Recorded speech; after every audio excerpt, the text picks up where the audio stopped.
Ce serait pas loin de se retrouver dans mon top 5 de mes séries préférées, cette connerie. Ah non, parce que je sais que je suis pas très difficile, et puis en même temps, avec Vikings, c'était un petit peu évident. Mais alors c'est très bien jusque maintenant.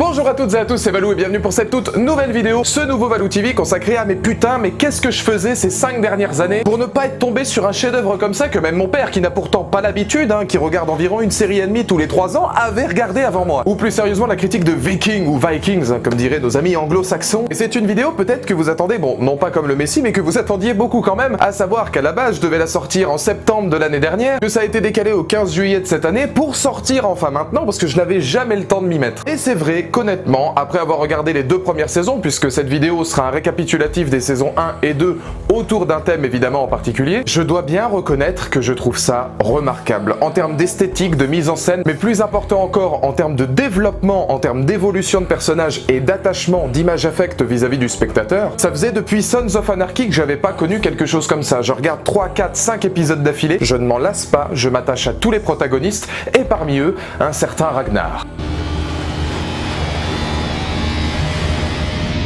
Ma première phrase sera sûrement pas très originale, mais avant de parler Ragnar, parlons Travis Fimmel. Au risque de grandement vous étonner, j'ai rarement vu un homme autant vivre son personnage. Dans ses mimiques, sa gestuelle, son comportement, personne ne saurait égaler la performance de Fimmel côté Vikings, à l'exception peut-être du très bon Gustav Skarsgård. Voilà, parenthèse terminée, mais c'était quand même important de le dire, Travis est absolument incroyable. You must have patience, father. You must have patience, father. Shut up.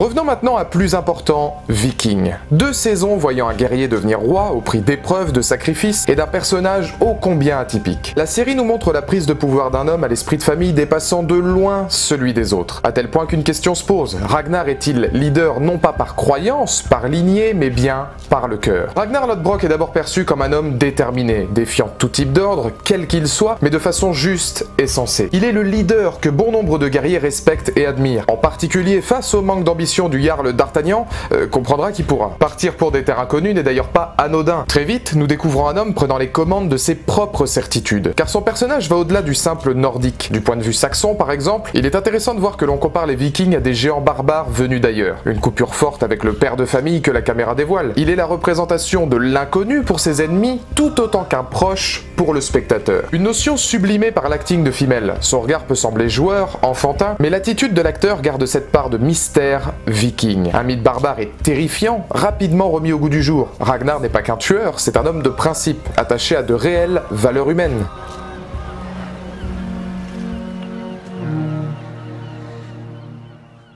C'est sûrement la première chose qui m'a marqué, la tournure scénaristique étonnante que prend la série. Oui, Ragnar a des valeurs et défend des causes nobles, l'amitié, la liberté, le pouvoir par l'honneur, il respecte les croyances de son peuple tout en fédérant par un putain d'esprit de famille à la Sons of Anarchy. C'est simple, je me suis rapidement attaché à tous les personnages du show, à cet affect qu'il propose. Dans une série aussi sombre et violente, qui aurait pu croire que Ragnar Lodbrok serait la représentation la plus humaine de tout un peuple? Plus encore que des chrétiens se pensant plus humains que l'homme lui-même. Car tuer des gens, d'accord, mais s'opposer au roi quand sa femme est sur le point d'être violée par un des siens, c'est ça Ragnar Lodbrok. L'opposition par la raison et l'honneur. Now who has a key?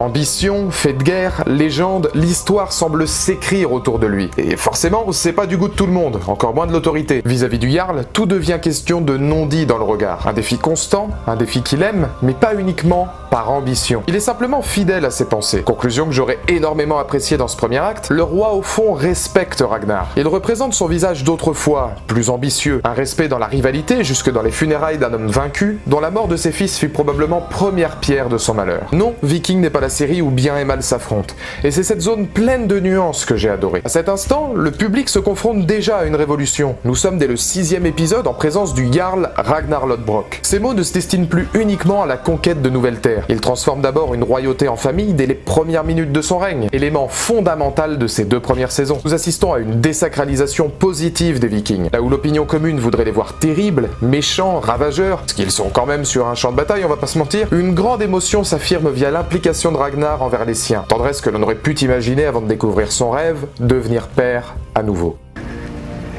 You've made me happy, man.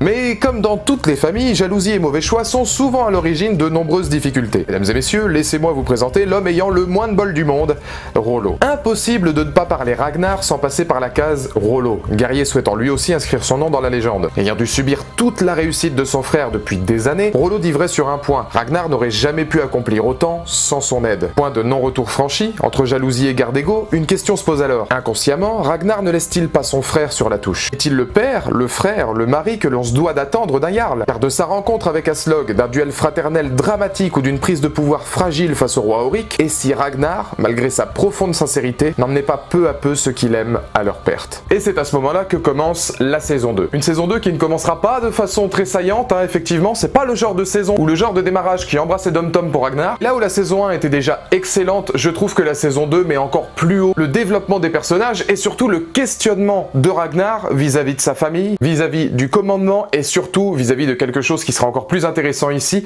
la place et la faiblesse que sont ses enfants. Comprendre Ragnar avec son clan, c'est une chose. Mais nous ayant vite habitués à plus de profondeur vis-à-vis de ses personnages, la série reprend dès le début de la deuxième saison l'axe majeur avec laquelle elle nous avait laissé. Analyse de codes familiaux autour de plusieurs drames. Elle commence avec une notion fraternelle mise à mal. Rollo combat son frère, tue pour un autre Jarl et se laisse lui, au contraire de Ragnar, envahir par ses émotions. Pourtant, là où les batailles fusent, où les écrits restent et où il s'avère de plus en plus difficile de croire en Rollo, c'est bien Ragnar lui-même qu'il sauve. Pour autant, il ne prend pas la décision seul. Dans un dernier moment de lucidité, Rollo affirme l'identité familiale autour de Viking. Il est incapable de se battre contre son frère. Axe ô combien important quand on connaît la dualité des deux hommes. Ainsi commence, par Ragnar, celui qui était pourtant jugé égoïste et solitaire, la rédemption Rollo.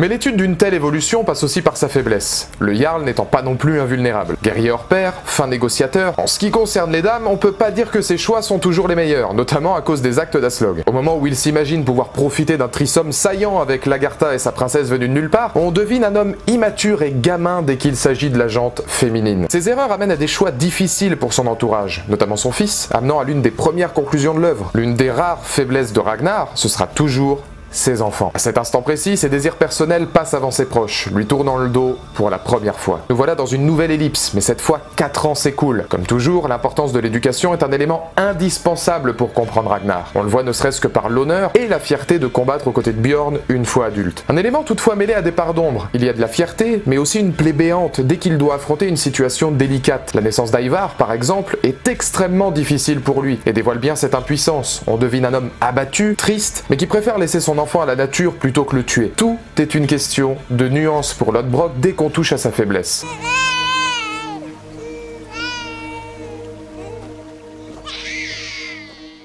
Cela étant, qu'on se le dise, arrive maintenant le gros problème de ses premiers pas. Les ambitions d'un Jarl rarement en accord avec son roi. Que l'on arrive dans le Wessex ou que l'on négocie, Ragnar se glisse dans la peau d'un formidable orateur. Oui, celui qui se décrit comme descendant d'Odin fédère par là patience, au risque, parfois, de dissuader d'autres alliés et repousser les expéditions, comme ce fut le cas lors du tragique affrontement avec le Jarl Borg. En écoutant son bon sens, qui est pourtant toujours dans le vrai, il va contre les ordres directs du roi et commence à faire parler. Un discours que tient Floki, pourtant très proche de Lodbrok au moment de son mariage. Il ne peut pas tout contrôler, ni même contrôler les autres. Et honnêtement, depuis qu'il fricote avec une étrangère et qu'il sauve des condamnés à mort, on peut le comprendre. Ragnar, c'est quand même l'homme qui a sauvé son frère d'une mort certaine, qui se lie d'amitié avec un prêtre chrétien et qui n'hésite pas à changer Borg en legs des signes. Forcément, ça aide pas.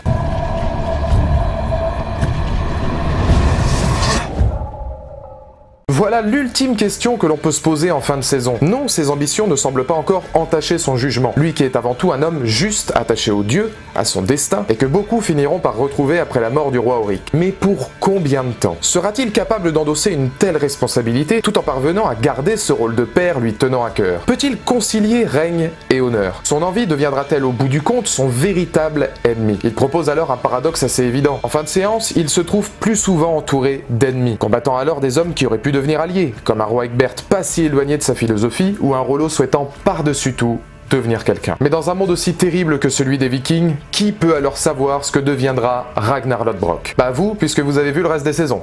En tout cas, moi j'attends de voir. Voilà donc pour cette analyse forcément subjective puisqu'on parle d'une analyse de personnage autour de Ragnar. Je trouvais ça plus intéressant de le faire juste autour de Ragnar puisque Évidemment, il y a déjà des reviews qui ont parlé à maintes reprises des 2 premières saisons. Et vous savez que moi j'aime faire des thèmes, alors dans les commentaires ci-dessous, n'hésitez pas à me donner votre point de vue. Qu'est-ce que vous avez pensé de l'évolution de Ragnar dans la saison 1 et 2, sachant que je sais très bien qu'à mon avis, la série me réserve énormément de surprises, et pas que vis-à-vis de son personnage, et c'est là que pour les audacieux, je vais vous lancer un petit teaser. Il y aura probablement une vidéo sur Rollo, parce que c'est un personnage qu'on aime ou qu'on déteste, qui mérite à mon avis d'avoir à rétablir la vérité, puisque ça irait vraiment bien pour lui, et sur l'un de mes autres personnages de prédilection, puisque oui, Ragnar est mon personnage préféré, mais il y en a un autre, Floki. Floki, je l'adore, et alors quand on m'a dit qu'il y avait certaines personnes qui ne l'aimaient pas trop, je me suis dit, ah bon? Donc il y aura forcément une autre vidéo sur Floki, donc attendez-vous à de nouvelles thématiques autour de Vikings, mais j'étais forcément obligé de commencer par Ragnar Lodbrok, parce que Ragnar, Travis Fimmel, merci Jésus quoi.